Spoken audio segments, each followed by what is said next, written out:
मोहन बहुत साल बाद अपने गांव वापस आता है और वो एक किसान होता है। एक दिन वो अपने दोस्त बलराज के साथ गांव घूम रहा होता है। तभी उसको एक खेत नजर आता है। उस खेत में गन्ने की बहुत अच्छी खेती हुई होती है। अरे, ये गन्ने का खेत किसका है बलराज?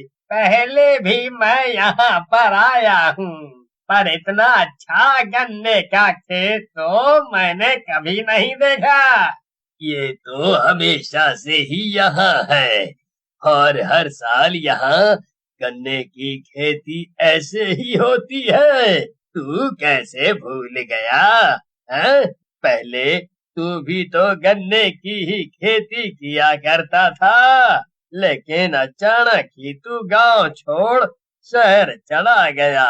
वैसे ही कोई आता होगा यहाँ हर साल अपनी नई फसल उगाने, शहर से कुछ सीख कर गांव में उसका उपयोग करने। हैं? तभी बलराज को ऐसा महसूस होता है जैसे उसके पीछे कोई खड़ा है। मोहन, मेरे पीछे कोई है क्या? मोहन बलराज के पीछे जैसे ही देखता है तो वहां एक चुड़ैल हल लेकर खड़ी होती है। मोहन उसको देखते ही भाग जाता है। बुढ़ा होने की वजह से वो भागते भागते गिर जाता है। क्या हुआ मोहन? ऐसे क्यों डर गया? आराम से चल, मैं भी चलता हूँ। लगता है कोई जानवर होगा, तभी मोहन डर गया। बलराज डरते हुए पीछे घूमता है और घूमकर देखता है तो उसके सामने एक भयानक चुड़ैल हाथ में हल लिए खड़ी होती है। तुम्हारी हिम्मत कैसे हुई मेरे खेत में आने की, वो भी इसके साथ? मेरे खेत में इसकी लाश आएगी, अब ये कभी नहीं आ पाएगा। और अब उसकी वजह से तू भी मरेगा। मैं नहीं आया, मुझे जाने दो। वो, वो तो मोहन मुझे यहाँ लाया था। देखा आपने? है, जो अभी अभी यहाँ से भागा, वो तो मेरा भी नहीं है। मुझे जाने दो, मुझे जाने दो। चुड़ैल मुस्कुराई और अपने एक तरफ देखकर बोली, देख बहन, वो आ गया। कौन? किससे बात कर रही हैं आप? मुझे मुझे जाने दीजिए। मैं मैं आपके पैर पड़ता हूँ। चुड़ैल बिना उसकी बात सुने ही उसको मार देती है और मरने के बाद वो एक गन्ने में बदल जाता है। वाह, ये गन्ना भी मोटा हुआ है। कितना सुंदर खेत लग रहा है हमारा। लोग भी हैरान थे। किसी ने आज तक गन्ने की इतनी अच्छी फसल नहीं देखी थी, लेकिन हर साल ही ये गन्ने का खेत खुद ही उग जाता था। गन्ने इतने मोटे मोटे दिखते थे मानो कितना रस भरा हो उनमें, और एकदम लंबे लंबे। एक दिन राम और भूषण उसी खेत से होते हुए कहीं जा रहे होते हैं। अरे राम भैया, देखो तो, ये गन्ने का खेत कितना अच्छा लग रहा है। हाँ भूषण, इसकी फसल तो सच में बहुत अच्छी लगी है। क्यों ना रात में आकर कुछ गन्ने चुरा लेते हैं और फिर बैठकर आराम से खाएंगे। देखेंगे कितना स्वादिष्ट है ये गन्ना। हाँ ठीक है, कुछ गन्ने खाएंगे और कुछ गन्ने का जूस बनाएंगे, ताकि बच्चे भी उसका थोड़ा थोड़ा स्वाद लेकर पी सकें।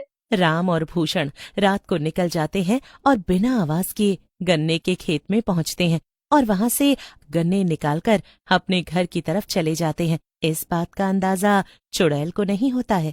तभी वहां खेत में चुड़ैल आ जाती है और देखती है कि उसके गन्ने गायब हैं। कौन कौन मेरे गन्ने चुरा कर ले गया? अब मैं उनको जिंदा नहीं छोड़ूंगी। वहां राम और भूषण मजे से गन्ने खाने बैठ जाते हैं, लेकिन तभी राम को टॉयलेट लग जाती है और वो चला जाता है। लेकिन भूषण से नहीं रहा जाता और वो गन्ना खाने लगता है। लेकिन जैसे ही वो गन्ना खाता है तो वो देखता है कि वो अपने ही गांव में है, लेकिन एक बहुत पुराने समय में, जहां गांव में उसको दिखाई देती हैं दो बहनें, जिनका नाम था सीता और गीता। दोनों बहनों के अलावा उन दोनों के पास कोई नहीं था। उनके माता पिता का एक्सीडेंट बचपन में, पर जाते जाते उन्होंने अपनी दोनों लड़कियों के लिए एक खेत छोड़ दिया था जिसमें वो गन्ने की खेती किया करती थी। और उस खेत में गन्ने इतने अच्छे होते थे जिससे उनका जीवन आराम से चल जाता था। भूषण ये सब देखकर हैरान हो जाता है। भूषण को आश्चर्य होता है। वो बस चलने लगता है तो देखता है दोनों बहनें एक गाड़ी में सामान भर रही हैं। चलो दीदी, सारे गन्ने गाड़ी में रखवा दिए हैं, अब हमें भी बाजार जाना होगा, तभी हम इसका जूस लोगों तक पहुंचा पाएंगे और आज का मुनाफा कमा पाएंगे। वो दोनों रास्ते से जा ही रही होती हैं कि तभी उनकी गाड़ी के नीचे एक कील आ जाती है और उनकी गाड़ी पंचर हो जाती है। सीता गीता डगमगा जाती हैं और जब बाहर निकलकर देखती हैं, लगता है ये कील किसी ने जानबूझकर सड़क पर रखी है ताकि हम बाजार ना पहुंच पाएं। और इसे कौन रखेगा दीदी? मुझे शक तो मोहन पर है। मोहन तो वही चाचा हैं जो अभी कुछ दिन पहले ही गांव में वापस आए हैं, लेकिन वो तो भले इंसान लगते हैं। वो इन दोनों के साथ ऐसा क्यों करेंगे? क्या पता इनकी कोई गलतफहमी हो। लेकिन गीता का शक बिल्कुल सही निकलता है। वो कील उनके पड़ोसी मोहन ने बिछाई होती है। मोहन उनके बगल वाले खेत में गन्ने की खेती करता था और बहुत घमंडी था। हर वक्त सीता और गीता से जलता रहता था। क्यों आया मजा? आज तो मेरे ही गन्ने के जूस पियेंगे लोग और तुम यहीं खड़ी की खड़ी रह जाओगी रोती हुई। तुम्हारे गन्ने कोई पूछेगा भी नहीं। अब यहीं रहो अपने गन्ने लेकर।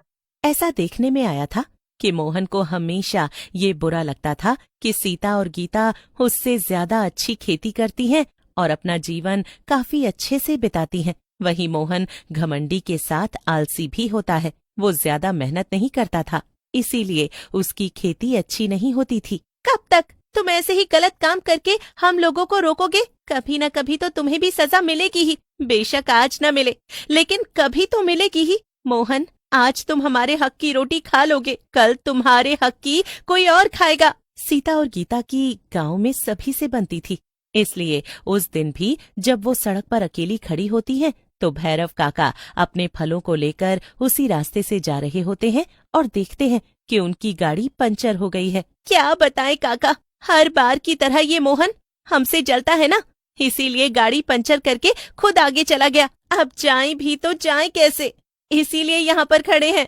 ऐसे कैसे?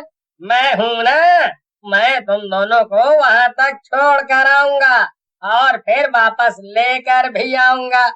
तुम चिंता मत करो, सारे गन्ने मेरी गाड़ी में रख दो और चलो मेरे साथ। सीता और गीता उनकी बात सुनकर बहुत खुश हो जाती हैं और उनका शुक्रिया अदा करते नहीं थकती। दीदी, आज हम भले ही लेट आए हैं, लेकिन हमारे सारे गन्ने बिक गए और जूस भी। हमारी मेहनत का फल हमें मिल गया दीदी। हाँ, बात तो तुम सही कह रही हो, लेकिन ये सब मोहन देखकर बहुत जल रहा होता है। मोहन घर जाते ही सबसे पहला काम करता है, गीता और सीता को मारकर उन्हें उनके गन्ने के खेत में ही दफना देता है।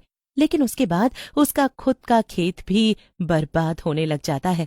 मोहन उसी समय शहर के लिए निकल जाता है और फिर वहीं रहने लग जाता है। इसके बाद भूषण वापस अपने समय में आ जाता है।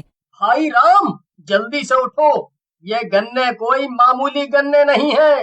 भूषण, क्या बकवास कर रहे हो? समझ सकता हूँ कि स्वाद में अच्छे हैं तो तुम कुछ भी बोल रहे हो हैं? अरे ये गन्ने उन दो बहनों के हैं और जादुई हैं। हमें कैसे भी ये गन्ने वापस खेत में रखने होंगे। तुमने सुना था वो मोहन चाचा जो शहर से यहाँ रहने आए हैं, आखिर शहर क्यों गए थे? हाँ सुना तो है, लेकिन पता नहीं, मुझे क्या मालूम क्या हुआ है। उनका कुछ काम होगा शायद, या उनका मन नहीं लगता होगा तो यहाँ चले आए। भूषण और राम मोहन को पकड़कर उस खेत में ले जाते हैं और चारों तरफ अंधेरा हो जाता है। अचानक से दो चुड़ैलें वहां आती हैं। दोनों चुड़ैल उसको पकड़कर मार डालती हैं और सारे गन्ने एकदम से खत्म हो जाते हैं और उनकी जगह लोग आ जाते हैं, जिनको देखकर गांव वाले बहुत खुश हो जाते हैं। जैसे ही वो मोहन को मारती हैं, उनको शांति मिलती है और वो चुड़ैल मुस्कुराते हुए गायब हो जाती हैं। अब तो गन्ने का जूस पीने में डर लगेगा। कहीं हम भी वो गन्ना ना बन जाए।